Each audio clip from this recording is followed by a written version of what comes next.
ನಮಸ್ಕಾರ, welcome back to the channel ನೋolu. ನೀವೆಲ್ಲರೂ ಹೇಗಿದ್ದೀರಾ? ನಾನಂತೂ ತುಂಬಾ ಚೆನ್ನಾಗಿದ್ದೀನಿ. ಇವತ್ತಿನ ವಿಡಿಯೋದಲ್ಲಿ ನಾನು ಶಿಫಾನ್ ಅಥವಾ ಜಾರ್ಜೆಟ್ ಬ್ಲೌಸ್ ಪೀಸ್ಗಳೇನು ಬರುತ್ತೆ ಅದನ್ನು ಬಳಸ್ಕೊಂಡು ಮಾಡಬಹುದಾದಂಥ ಎರಡು ಸುಂದರವಾದ ವಸ್ತುಗಳನ್ನು ತೋರಿಸ್ತಾ ಇದ್ದೀನಿ. ಈ ಎರಡು ಐಡಿಯಾಸ್ಗಳು ನಿಮಗೆ ತುಂಬಾ ಇಷ್ಟ ಆಗುತ್ತೆ, ಹಾಗೆ ಇದನ್ನು ಮಾಡ್ಕೊಂಡಾಗ ತುಂಬ ಯೂಸ್ಫುಲ್ ಕೂಡ ಅನಿಸುತ್ತೆ ನಿಮಗೆ.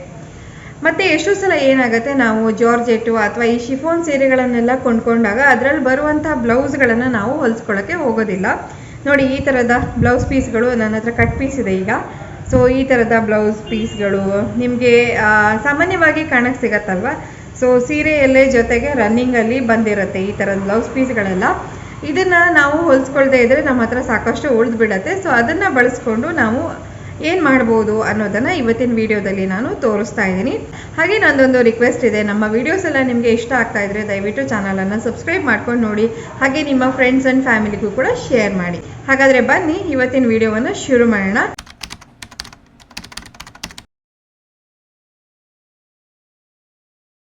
ಸೊ ಇವತ್ತಿನ ವಿಡಿಯೋದಲ್ಲಿ ನೋಡಿ, ಈ ತರದ ಒಂದು ಬ್ಲೌಸ್ ಪೀಸ್ ಉಳಿದಿದೆ. ಇದು ಆಕ್ಚುಲಿ ಸಾರಿಯಿಂದ ಕಟ್ ಮಾಡಿರೋದು. ಸೊ ನನ್ಗೆ ಬೇಕಾಗಿರೋಷ್ಟು ಬಟ್ಟೆನ ಇದರಿಂದ ಅಳತೆ ಮಾಡಿ ಕಟ್ ಮಾಡ್ಕೊಂಡೆ. ಸೊ ಇದರ ಅಳತೆ 18 ಇಂಚು ಅಗಲ ಇದೆ, ಹಾಗೆ 39 ಇಂಚು ಉದ್ದ ಇದೆ. ಇನ್ನೊಂದು ಪೀಸ್ ಅನ್ನ ಉಳಿದಿರುವಂತ ಬಟ್ಟೆಯಲ್ಲಿ ಕಟ್ ಮಾಡಿ ಇಟ್ಕೊಳ್ತಾ ಇದ್ದೀನಿ. ಸೊ ಇದರ ಅಳತೆ 7 ಇಂಚು ಉದ್ದ ಇದೆ, ಹಾಗೆ 52 ಇಂಚು ಅಗಲ ಇದೆ. ನಾನಿಲ್ಲಿ ಒಳಗಡೆ ಲೈನಿಂಗ್ ಬಟ್ಟೆಗೆ ಈ ತರ ಒಂದು ಕಾಟನ್ ಬ್ಲೌಸ್ ಪೀಸ್ ಅನ್ನ ಬಳಸ್ತಾ ಇದ್ದೀನಿ. ಸೊ ಇದು ಶಿಫಾನ್ ಮೆಟೀರಿಯಲ್ ಹೊರಗಡೆ ಆಗಿರೋದ್ರಿಂದ ಒಳಗಡೆ ನಾವು ಕಾಟನ್ ಬ್ಲೌಸ್ ಪೀಸ್ ಹಾಕಿದ್ರೆ ಚೆನ್ನಾಗೇ ಇರುತ್ತೆ. ಸೊ ಈಗ ಎರಡು ಬಟ್ಟೆಗಳನ್ನ ಸೇರಿಸ್ಬಿಟ್ಟು ನಾನು ಮೊದಲಿಗೆ ಕ್ವಿಲ್ಟ್ ತರ ಮಾಡ್ಕೊಳ್ತಾ ಇದ್ದೀನಿ. ಇಲ್ಲಿ ನಾನು ಸ್ಪಾಂಜ್ ಅಥವಾ ರೈಸ್ ಬ್ಯಾಗ್ ಇದು ಯಾವ್ದನ್ನು ಬಳಸ್ತಾ ಇಲ್ಲ, ಯಾಕಂದ್ರೆ ನಾನಿಲ್ಲಿ ಸಾರಿ ಇಡೋದಕ್ಕೋಸ್ಕರ ಮಾಡ್ತಿರೋದ್ರಿಂದ ಅದು ಎನಿವೇ ಸ್ಟಿಫ್ನೆಸ್ ಆಮೇಲೆ ಬರುತ್ತೆ ಸಾಕು ಅಂತ ನನ್ಗನಿಸ್ತು. ಬಟ್ ನೀವು ನಿಮ್ಮ ಹತ್ರ ಸ್ಪಾಂಜು ಅಥವಾ ರೈಸ್ ಬ್ಯಾಗ್ ಏನಾದರೂ ಇದ್ರೆ ಖಂಡಿತವಾಗಿ ಅದನ್ನ ಮಧ್ಯದಲ್ಲಿ ಇಟ್ಬಿಟ್ಟು ನೀವು ಕ್ವಿಲ್ಟ್ ಮಾಡ್ಕೊಳ್ಬಹುದು. ಸ್ವಲ್ಪ ಸ್ಟಿಫ್ನೆಸ್ ಬರುತ್ತೆ ಅಷ್ಟೇ, ಬಿಟ್ರೆ ಮತ್ತೇನು ವ್ಯತ್ಯಾಸ ಇಲ್ಲ. ಸೊ ಈಗ ನಾನು ಈ ತರ ನೀಟಾಗಿ ಎಲ್ಲ ಬಟ್ಟೆಗಳನ್ನ ಸೇರಿಸ್ಬಿಟ್ಟು ಕ್ವಿಲ್ಟ್ ಮಾಡ್ಕೊಳ್ತಾ ಇದ್ದೀನಿ. ನಾವು ಮೇಲ್ಗಡೆ ಬಟ್ಟೆ ಶಿಫಾನ್ ಅಥವಾ ಜಾರ್ಜೆಟ್ ಯಾವ ತರದಾದ್ರೂ ಬಳಸಿದ್ರೆ ಒಳಗಡೆ ನಾವು ಕಾಟನ್ ಬ್ಲೌಸ್ ಪೀಸ್ ಹಾಕ್ಬಿಟ್ರೆ ಅದು ಕಾಂಪನ್ಸೇಟ್ ಆಗತ್ತೆ. ಸೊ ನೋಡಿ, ಈಗ ನಾನು ಈ ತರ ಇದನ್ನ ರೆಡಿ ಮಾಡಿ ಇಟ್ಕೊಂಡಿದ್ದೀನಿ. ಈಗ ನಾನು ಇನ್ನೊಂದು ಪೀಸ್ ಬಟ್ಟೆಯನ್ನ ಹೇಳಿದ್ನಲ್ಲ, ಇದು ಸೊ ಇದನ್ನು ಕೂಡ ನಾನು ಕ್ವಿಲ್ಟ್ ಮಾಡಿ ಇಟ್ಕೊಂಡೆ. ಒಳಗಡೆ ಬ್ಲೌಸ್ ಪೀಸ್ ಬಟ್ಟೆ ಕಡಿಮೆ ಬಿತ್ತು, ಸೊ ಅದಕ್ಕೋಸ್ಕರ ನಾನಿಲ್ಲಿ ಒಂದು ಶರ್ಟ್ ಪೀಸಿನ ಬಟ್ಟೆಯನ್ನ ಜಾಯಿನ್ ಮಾಡಿ ತಗೊಂಡಿದ್ದೀನಿ. ಸೊ ಈ ಪೀಸಿಗೆ ನಾವು ಈ ತರ ಜಿಪ್ ಅನ್ನ ಜೋಡಿಸ್ಕೊಳ್ಬೇಕಾಗತ್ತೆ. ಜಿಪ್ಪಿನ ಅಳತೆ ಸೇಮ್ ಬಟ್ಟೆ ಎಷ್ಟಿದೆಯೋ ಅಷ್ಟೇ. ಸೊ ಈಗ ಒಂದ್ ಕಡೆ ಸ್ಟಿಚ್ ಆದ್ಮೇಲೆ ಈ ಕಡೆ ಉಲ್ಟಾ ಇಟ್ಬಿಟ್ಟು ಪ್ರೆಸ್ ಸ್ಟಿಚ್ ಕೂಡ ನಾನು ಮಾಡ್ಕೊಳ್ತೀನಿ. ಸೊ ಈಗ ನಾನು ಪ್ರೆಸ್ ಸ್ಟಿಚ್ ಕೂಡ ಮಾಡ್ಕೊಂಡಿದ್ದೀನಿ. ನೋಡಿ, ಈ ತರ ಈಗ ರೆಡಿ ಆಯ್ತು.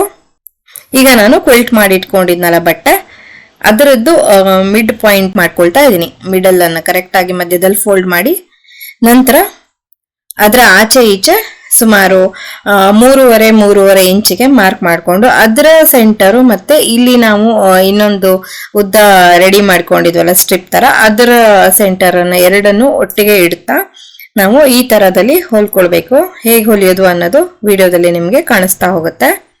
ಸೊ ಫಸ್ಟ್ಗೆ ಈ ತರ ಇಲ್ಲಿ ಸ್ಟಿಚ್ ಹಾಕೊಳ್ಬೇಕು. ಒಂದೇ ಎಂಡ್ಗೆ ನಾನು ಸ್ಟಿಚ್ ಹಾಕೊಂಡಿದ್ದೀನಿ, ಇನ್ನೊಂದು ಎಂಡ್ಗೆ ಹಾಕೊಳ್ತಿಲ್ಲ. ಕೊನೆಗೆ ಉದ್ದ ಗಿಡ್ಡ ನೋಡ್ಬಿಟ್ಟು ಕಡಿಮೆ ಬಿದ್ರೆ, ಕಡಿಮೆ ಬೀಳಕ್ ಸಾಧ್ಯ ಇಲ್ಲ ಯಾಕಂದ್ರೆ ನಾನು ಸಾಕಷ್ಟು ಉದ್ದದ ಏನು ಪಟ್ಟಿಯನ್ನೇ ತಗೊಂಡಿದ್ದೀನಿ.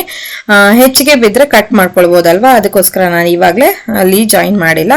ಸೊ ಈ ತರ ನಾವು ಒಂದು ಬಾಕ್ಸ್ ಆಕೃತಿಯಲ್ಲಿ ಹೊಲಿತಾ ಹೋಗ್ಬೇಕು. ಸೊ ನೋಡಿ, ಈ ತರ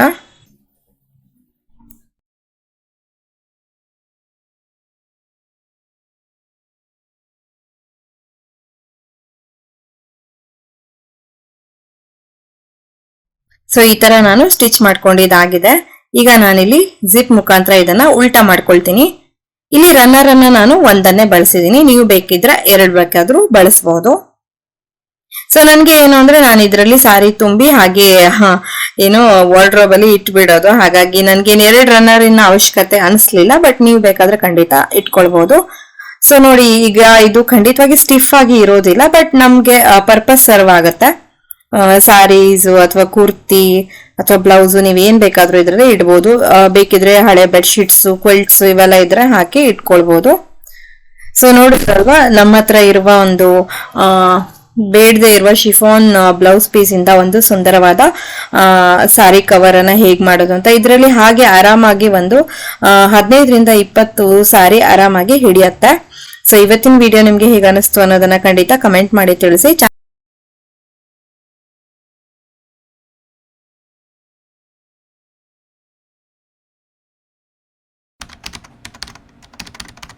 ಬ್ಲೌಸ್ ಪೀಸನ್ನೇ ಮೇನ್ ಬಟ್ಟೆಯಾಗಿ ಹಾಗೆ ಲೈನಿಂಗ್ ಬಟ್ಟೆಯಾಗಿ ಬಳಸಿದ್ದೀನಿ.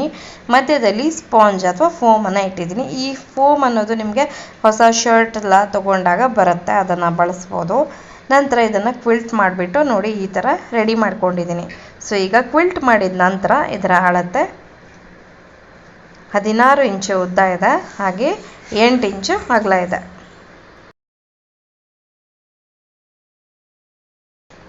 ಈಗ ಈ ಬಟ್ಟೆಯನ್ನು ಕರೆಕ್ಟಾಗಿ ಹೀಗೆ ಅರ್ಧಕ್ಕೆ ಫೋಲ್ಡ್ ಮಾಡ್ಕೊಳ್ತಾ ಇದ್ದೀನಿ. ನಂತರ 4 ಮೂಲೆಗಳಿಗೂ 1 ಇಂಚ್ ಅಗಲ 1 ಇಂಚ್ ಉದ್ದ. ಸೊ ಈಗ 1 by 1 ಇಂಚ್ ಆಗೋಷ್ಟು ಬಾಕ್ಸ್ ಥರ ಮಾಡ್ಕೊಳ್ಬೇಕು. 4 ಕಡೆಗೂ ಹೀಗೆ ಮಾಡ್ಕೊಳ್ಬೇಕಾಗತ್ತೆ.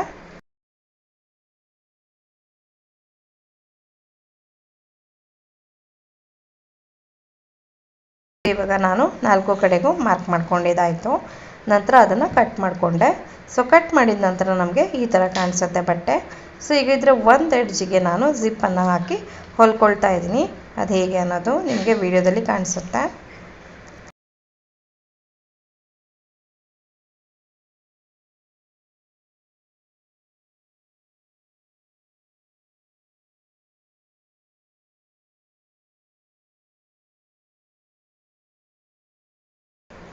ಈಗ ಎರಡೂ ಕಡೆಗೂ ನಾನು ಜಿಪ್ಪನ್ನು ಅಟ್ಯಾಚ್ ಮಾಡ್ಕೊಂಡಿದ್ದಾಯಿತು. ನಂತರ ರನ್ನರ್ ಕೂಡ ಸೇರಿಸ್ಕೊಂಡಿದ್ದೀನಿ.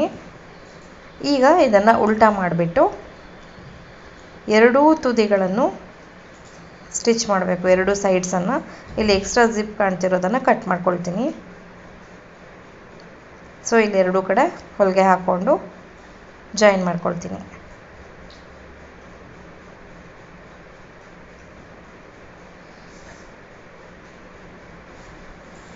ಸೊ ಈಗ ಎರಡೂ ಕಡೆಗೂ ಹೊಲಿಗೆ ಹಾಕ್ಕೊಂಡಿದ್ದಾಯಿತು. ಈಗ ಏನು ಮಾಡಬೇಕು, 4 ಮೂಲೆಗಳನ್ನು ಈ ಥರ ಹಿಡಿತಾ ಅಲ್ಲಿ ನಾವು ಸ್ಟಿಚ್ ಹಾಕ್ಕೊಳ್ಬೇಕಾಗತ್ತೆ. ಸೊ 4 ಕಡೆಗೂ ನಾವು ಕಟ್ ಮಾಡ್ಕೊಂಡಿದ್ವಲ್ಲ ಅಲ್ಲಿ ಈ ಥರ ಸ್ಟಿಚ್ ಮಾಡಬೇಕು.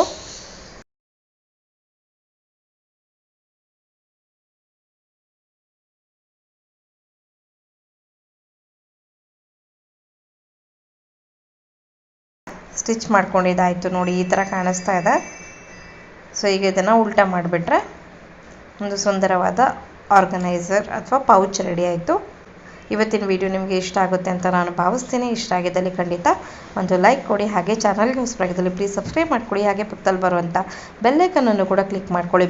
Thank you for watching.